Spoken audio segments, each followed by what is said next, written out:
Hi, EM friends! It's time for EM Wednesday Bible class. Are you ready to know our story? Well, our story today is about David finds Saul in a cave in 1 Samuel chapter 24. We will find out how David did not hurt King Saul. Before I start to share with you about David and King Saul, I want to ask you this question. How should you treat people who don't like you and treat you badly?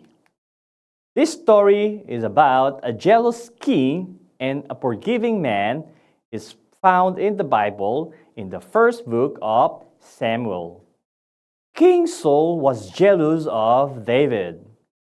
One day, he heard where David was hiding. So, he took 3,000 soldiers and went to catch him.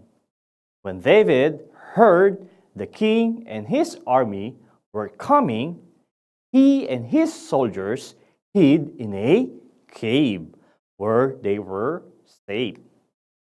But King Saul was very tired and went into the same cave to rest, while his soldiers stood guard outside. David kept very quiet. When King Saul was fast asleep, David's men whispered, "Here is your chance. Kill your enemy before he hurts you." But David didn't want to hurt the king.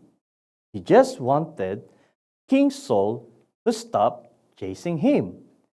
So he took out his knife and cut a piece of material from the king's clothes.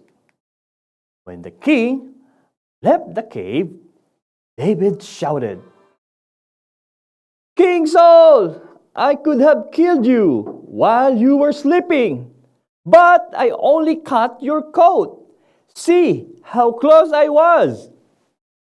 King Saul knew that David had saved his life and promised not to chase him anymore.